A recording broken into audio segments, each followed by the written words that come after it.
मेरे प्यारे साथियों, वे सभी भक्तों को प्यार भरा राधे राधे। सर्वप्रथम श्री गणेश भगवान को नमन करते हुए तथा अपने श्री गुरुदेव महाराज के चरणों में प्रणाम करते हुए उनसे यही आशीर्वाद मांगेंगे कि हमारी भगवान श्री कृष्ण के चरणों में भक्ति बढ़े और हमें उनकी कृपा प्राप्त हो। इसी प्रार्थना के साथ आज हम अपनी वीडियो को प्रारंभ करेंगे, जिसमें भगवान श्री कृष्ण अर्जुन को श्रीमद् गीता के दूसरे अध्याय गीता का सार का दिव्य ज्ञान अर्जुन को कुरुक्षेत्र के युद्ध मैदान में बता रहे हैं।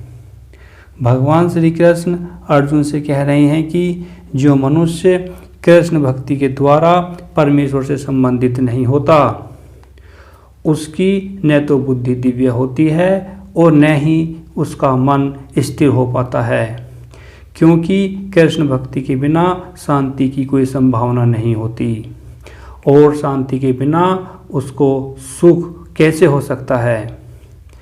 भगवान श्री कृष्ण अर्जुन को बता रहे हैं कि कृष्ण भावना भावित हुए बिना शांति की कोई संभावना नहीं हो सकती। अतः 5वें अध्याय में इसकी पुष्टि की गई है कि जब मनुष्य यह समझ लेता है कि कृष्ण ही यज्ञ तथा तपस्या के उत्तम फलों के एकमात्र भोक्ता हैं और समस्त ब्रह्मांड के स्वामी हैं तथा वे समस्त जीवों के असली मित्र हैं, तभी उसे वास्तविक शांति मिल सकती है। अतः यदि कोई कृष्ण भावना भावित नहीं है तो उसके मन का कोई अंतिम लक्ष्य नहीं हो सकता। मन की चंचलता का एकमात्र कारण अंतिम लक्ष्य का अभाव है। जब मनुष्य को यह पता चल जाता है कि कृष्ण ही भोक्ता तथा सबके मित्र हैं, तो स्थिर चित्त होकर शांति का अनुभव किया जा सकता है। अतएव जो कृष्ण से संबंध न रखकर कार्य में लगा रहता है, वह निश्चय ही सदा दुखी और अशांत रहेगा, भले ही वह जीवन में शांति तथा आध्यात्मिक उन्नति का कितना ही दिखावा क्यों न कर ले। कृष्ण भावना स्वयं प्रकट होने वाली शांतिमय अवस्था है, जिसकी प्राप्ति कृष्ण के संबंध से ही हो सकती है।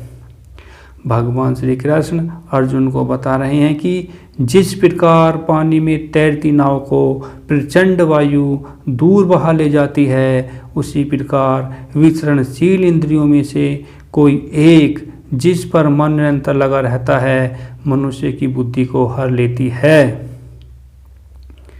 यदि समस्त इंद्रियां भगवान की सेवा में न लगी रहीं और यदि इनमें से एक भी अपनी तृप्ति में लगी रहती है, तो वह भक्त को दिव्य प्रगति के पद से विपत कर सकती है, जैसा कि महाराज अम्बरीश के जीवन में बताया गया है। समस्त इंद्रियों को कृष्ण भावनामृत में लगा रहना चाहिए, क्योंकि मन को वश में करने की यही सही एक सरल विधि है। भगवान श्री कृष्ण अर्जुन को बता रहे हैं कि जो सब जीवों के लिए रात्रि है, वह आत्म संयमी के जागने का समय है, और जो समस्त जीवों के जागने का समय है, वह आत्मनिरीक्षक मुनि के लिए रात्रि है। भगवान श्री कृष्ण अर्जुन को बता रहे हैं कि बुद्धिमान मनुष्य की दो श्रेणियां हैं। एक श्रेणी के मनुष्य इंद्रिय तृप्ति के लिए भौतिक कार्य करने में निपुण होते हैं, और दूसरी श्रेणी के मनुष्य आत्मनिरीक्षक हैं, जो आत्म साक्षात्कार के अनुशीलन के लिए जागते हैं। विचारवान पुरुषों तथा आत्मनिरीक्षकों के मुनि के कार्य भौतिकता में लीन पुरुषों के लिए रात्रि के समान हैं। भौतिकतावादी व्यक्ति ऐसी रात्रि में अनभिज्ञता के कारण आत्म साक्षात्कार के प्रति सोए रहते हैं। आत्मनिरीक्षक मुनि भौतिकवादी पुरुषों की रात्रि में जागे रहते हैं। मुनि को आध्यात्मिक अनुशीलन की कर्मिक उन्नति में दिव्य आनंद का अनुभव होता है, किंतु भौतिकतावादी कार्यों में लगा व्यक्ति आत्म साक्षात्कार के प्रति सोया रहकर अनेक प्रकार के इंद्रिय सुखों का स्वयं देखता है और उसी सुप्तावस्था में कभी सुख तो कभी दुख का अनुभव करता है। आत्मनिरीक्षक मनुष्य भौतिक सुख तथा दुख के प्रति अन्यमनस्क रहता है।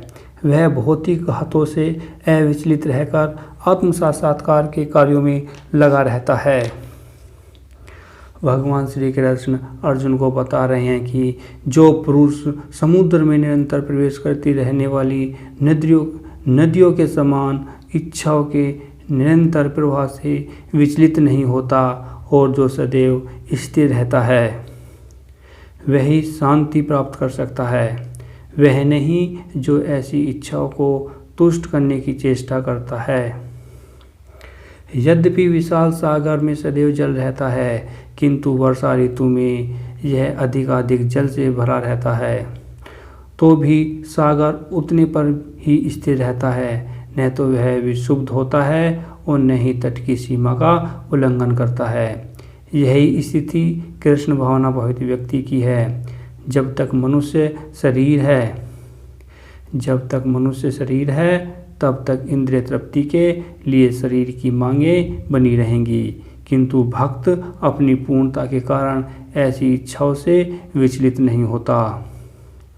कृष्ण भावना भावित व्यक्ति को किसी वस्तु की आवश्यकता नहीं होती, क्योंकि भगवान उसकी सारी आवश्यकताएं पूरी करते रहते हैं।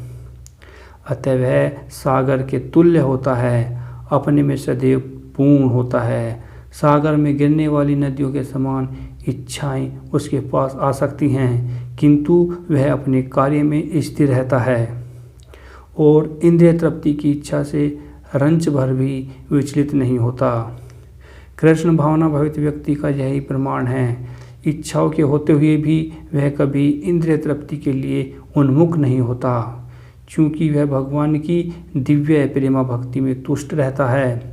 अतः वह समुद्र की भांति स्थिर रहकर पूर्ण शांति का आनंद उठा सकता है।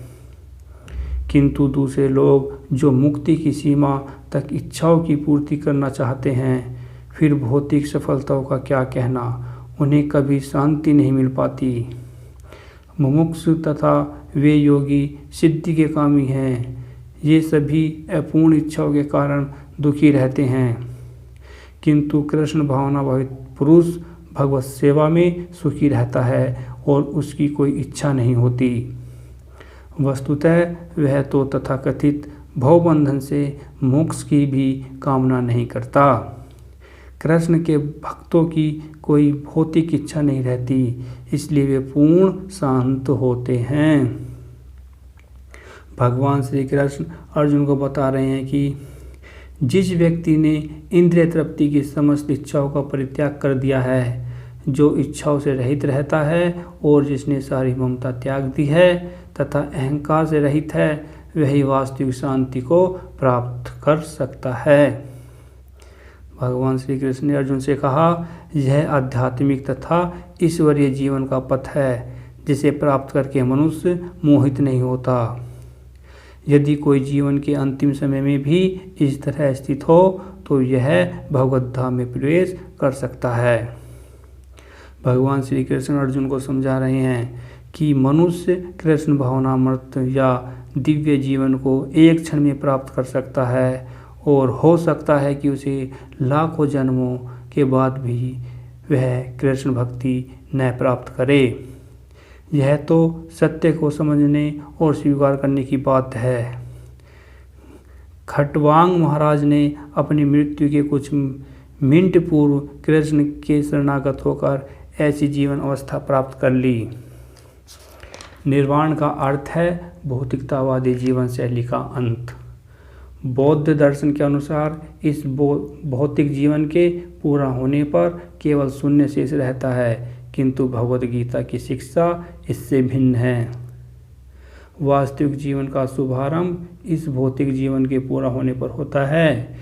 स्थूल भौतिकतावादी के लिए यह जानना पर्याप्त होगा कि इस भौतिक जीवन का अंत निश्चित है, किंतु आध्यात्मिक दृष्टि से उन्नत व्यक्तियों के लिए इस जीवन के बाद अन्य जीवन प्रारंभ होता है। इस जीवन का अंत होने के पूर्व यदि कोई कृष्ण भावना भावित हो जाए तो उसे तुरंत ब्रह्म निर्वाण अवस्था प्राप्त हो जाती है।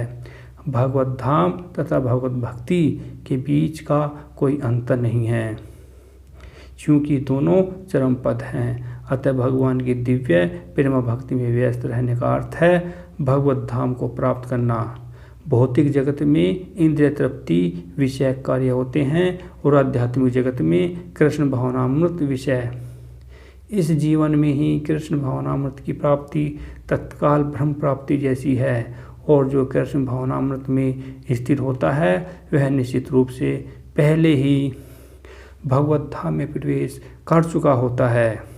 श्रीमद् गीता के दूसरे अध्याय गीता का सार का भक्ति वेदांत पूर्ण हुआ। अगर आपको हमारी वीडियो अच्छी लगी तो हमारी वीडियो को लाइक करें और हमारा चैनल हरि नाम कृपा को सब्सक्राइब करें। आप सभी भक्तों को प्यार भरा राधे राधे।